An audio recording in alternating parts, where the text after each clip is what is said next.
No, see, I actually get what's going on. It's you that aren't comprehending. So let's break it all down. EA Sports every single day is releasing something new about the video game, whether it be coaching rankings, whether it be the news that there's no horns down in the game, whether it be offensive rankings, defensive rankings, stadium atmospheres.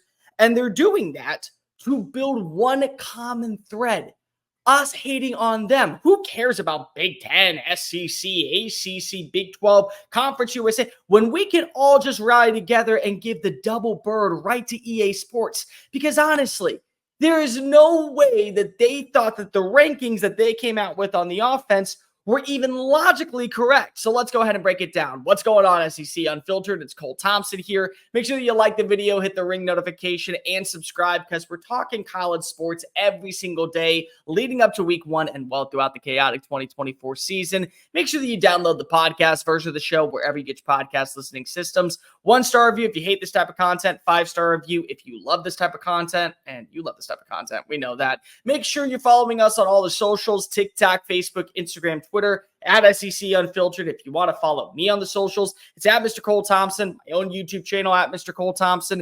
And to keep up with the #1 content surrounding your favorite sports, make sure that you visit SECUnfiltered.com. This episode's brought to you by RHOBACK. Use promo code SECU for 20% off all joggers, polos, hoodies, shorts, much, much more. Promo code SECU at RHOBACK.com for 20% off. What are we doing? Like, honestly, I feel like that partially we're just putting the most famous teams, the ones that the caregivers, nonchalant waygoers, the people who were just trying to build an audience for will play with because they've heard about the brand before. Because then at least that makes sense. And, you know, like Jim Schlossnagle or Texas A&M could have just said nothing. You could just say, look, we want more people to buy the video game. And if that means casuals that actually don't know a thing about college football want to be involved with this, well, we're willing to sell our souls to the devil for a little bit of a profit. That's fine. I don't care. That's just business. But what are we doing with these rankings? #1, Georgia. #2, Oregon. #3, Alabama. 4, Texas. 5, Ohio State. 6, LSU. 7, Miami. 8, Colorado. 9, Missouri. 10, Clemson. Now, let's get this out of the way. This is one of those few times where there is a little bit of at least Big 10 conversation that needs to get involved. Oregon has a dynamic offense. Tez Johnson's a stud. Evan Stewart, fully healthy, might be one of the best wide receivers in college football. You're basically getting Bo Nix 2.0, but he's a southpaw and Dylan Gabriel. It's a very intricate offense underneath Will Stein. I get that. I get Ohio State. I do. You may not like it. You may say that Ryan Day was born on third base. You might have a point on that one. But Jeremiah Smith, Emeka Egbuka, Carnell Tate, 2 of the best running back tandems in the country, and somebody at quarterback should suffice. Texas at 4. Maybe you could go a little bit higher. I personally get it to be at 4. Let's see what the wide receivers can do. Even Missouri at #8. I applaud you. You want to know why? Because it feels like Missouri is kind of flying under the radar right now with a lot of fans. They're going to take a step back, even with an easier schedule. Yeah, sure. But Brady Cook, I don't think is. Luther Burden is the favorite to win the Biletnikoff, in my opinion. Theo Wease Jr. is everyone's favorite Robin to a Batman. I love Marcus Carroll. I think that he is an X factor. Speaking of which, I'm giving away one video of I'm doing in the future. So I don't hate that one. Let's talk about Colorado. Colorado, outside of Shedeur Sanders, sucks. That's just the way to put it. I get it. Deion's a big name. It's a big brand. A lot of people are going to want to play with #2, throwing the touchdown and the pigskin to #12. I get all that. But Travis Hunter is not, in my opinion, the top 10 wide receiver going into the year. The running backs are mid at best. They still don't have a stable offensive line. Oh, and let me just pull up the numbers. Yeah, they ranked 60th in scoring last year, 98th in total yards. Shedeur was sacked more than any other quarterback in the Pac-12, and outside of just a lot of up-tempo passing, they were abysmal. Didn't upgrade at running back, didn't upgrade really at wide receiver, didn't do much. But yeah, you know, Deion wears a cowboy hat, says prime time on the sidelines, and we all know that people are going to be playing in boulders, so let's rank them ahead of, I don't know, how about Ole Miss? You know, that team that last year went 11-2 with the quarterback that's returning, the running back room that is basically filled with talent, the #1 wide receiver that's returning. They added in Juice Wells to replace Dayton Wade as a wide receiver #3. They have still Trey Harris there. They still have Jordan Watkins there.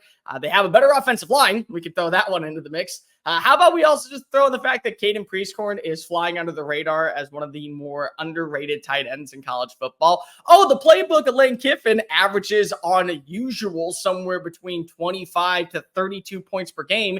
And you're saying that that is at the same level as Miami. Yeah, Miami, the team that just last year blew a shot of being an 8-win roster because they didn't take a name. Shannon Dawson, they upgraded at quarterback, at least on paper, with Cam Ward, but are we entirely sure about that one? Xavier Restrepo comes on in. You going to take him over Trey Harris? I wouldn't. You bring in Sam Brown from Houston. You going to take him over Juice Wells? I wouldn't. Would you say the running back room in general is better than Ole Miss? I wouldn't. But yeah, they're the same. They're equal in the eyes of EA Sports because one, of course, is you, big branding, and one, of course, is Ole Miss that never seems to get the respect it deserves. And also, you're pairing Ole Miss alongside Penn State because they added in Andy Kotlanicki, who was a great offensive coordinator at Kansas last year. Here's the thing. If only we had this research to say that these two going head-to-head with each other could actually determine who ranks where. Oh, wait, we do. It's called a bowl game last year. You remember that? Drew Aller versus Jackson Dart. Both of them coming back. Both of them played. One came out on top. One took the L. Running back room. Yeah, Nick Singleton and Katron Allen. Really good. I like quantity. There's a lot of quantity at Oxford. Wide receivers. Who's your number one? Because Keandre Lambert-Smith is now at Auburn. He's now at Auburn, so he's not there anymore. And that number one recruit, Julian Fleming, on paper, really talented player. But paper seems to burn whenever it reaches fire. And when the flames got a little too high for him in Columbus, he couldn't live up to expectations. So I'm really going to say that Ole Miss is number 12. Really? NC State. Many people know how much I love NC State. I am secretly an ACC homer when it comes to NC State. There's a long story behind that. We'll get into it on another day. But 16, when you have one returning quality player and a bunch of who knows what in terms of the offensive line, the running back room, the wide receivers. And I like Justin Jolie, the tight end they added in from UConn. I think it's great that you bring in Noah Rogers from Ohio State. Again, can't help to have an Ohio State wide receiver on your squad. Casey Kenpasion is one of the most underappreciated wide receivers in the country. You bring over Waters from Duke. Yeah, that's a pretty good move. Tennessee is returning everything. You realize that, right? Oh, and they also upgraded and they brought in some players like Holden Stays, a very reliable target at tight end at Notre Dame last year, who had to start and literally started in place of an injured player. So already big red zone threat. You have Mike Matthews. People kind of forget that he is one of the more underappreciated recruits in the country. Everyone talks about him in Knoxville like he is about ready to be Mr. Consistency. You have Nico Iamaleava, who, as much as I love Grayson McCall, everyone's already kind of saying he should win the Heisman Trophy before he's really played a game and handle business against Iowa. Don't use that as a pecking order. They also have a good rushing attack headlined by Dylan Sampson, who was effective in a limited role last year because he couldn't get on the field. They upgraded the offensive line with Zalance Hurd coming on over. Pure left tackle, guy that should eventually start in the NFL on Sundays. Where do they rank? Oh, they're not in the rankings. They're not in the top 25. No, of course not. Why would they be? Because Brew McCoy is there and Squirrel White. I mean, Squirrel White would be breaking the law if he was going and running through a school zone. But yeah, no, that guy's not available at all. This is why the rankings are absolutely egregious. Let's also throw in Oklahoma for a minute. I'm glad that they're on the list at 23. But what's the reasoning behind it? Is it their offensive line? Because okay, yes, I would get that. But then Tennessee has a better offensive line than Oklahoma, so they should be ahead, right? But I mean, no, it's got to be the receivers.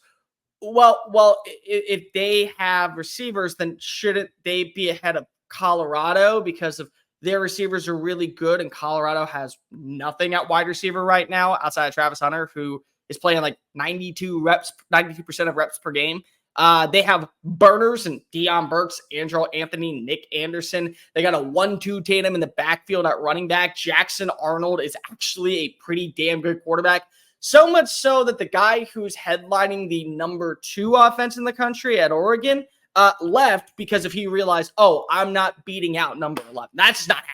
Like, I'm sorry, it's not. So, yeah, Oklahoma at 22. This is where rankings are absolutely egregious. We don't need to go into too much detail over it. Everyone is entitled to their opinion, even when your opinion is wrong. I have no problem saying that Alabama could be a top 10 squad.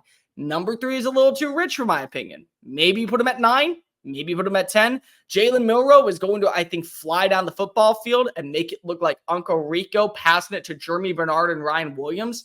But don't you want to see it first? Don't you want to see what the depth of the offensive line looks like behind guys like Parker and Caden? Don't you think that right now you could say, I don't know, LSU still has got to prove that their wide receivers are coming into their own? Not saying that they're not good. Love CJ Daniels. Love Xavier Thomas. Nobody is talking about Xavier Thomas. They have the best 1-2 tackle combo in the country, both future top 10 picks, in my opinion.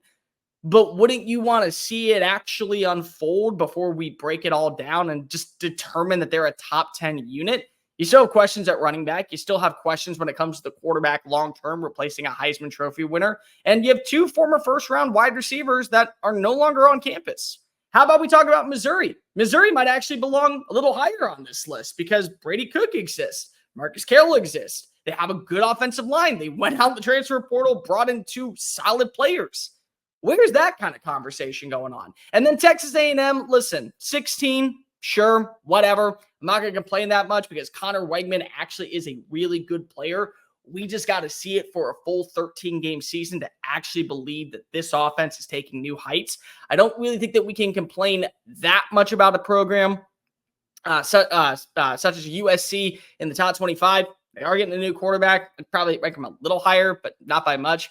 You can also say that there's probably a lot of conversations to be had about some other teams that are on the outside looking in. Kentucky, if we're going to just say, oh, upside all the world is the only thing out there, we're really not going to throw in Brock Vandagriff, who can throw a football a country mile? That's not going to be a conversation. They added in a couple good wide receivers. They added in some decent running backs. They have a sturdy offensive line. It's a 3rd year, so we all know that 10 wins are on the horizon in Lexington. This is where rankings come to be a little bit far-fetched. At the end of the day, everyone is entitled to do what you think is best for your team. And if you're really good at the game and know how to work the sticks, you could be playing against a 99 offense and kick their ass at Timbuktu. That's all we know.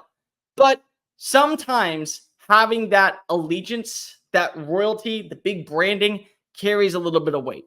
Definitely carries a little bit of weight for Colorado and Clemson. Certainly did not do any favors for a program like Ole Miss. But let me know in the comment section down below. What was the most egregious ranking out there? Who was way too low? Who's way too high? Where do you feel confident in these teams moving forward? And definitely, where are you making sure that you say subject to change at the very bottom actually is going to change? Also, make sure you're following us on socials, TikTok, Facebook, Instagram, Twitter, at SEC Unfiltered. Make sure that you download the podcast version of the show, iTunes, Spotify, Google Play, really wherever you get your podcast listening systems. 5-star reviews. We'll send you a sticker. Don't you want to be a part of the SEC Unfiltered family? And to keep up with the #1 content surrounding SECU, visit SECUnfiltered.com. I'm Cole Thompson. Until next time, folks. Later.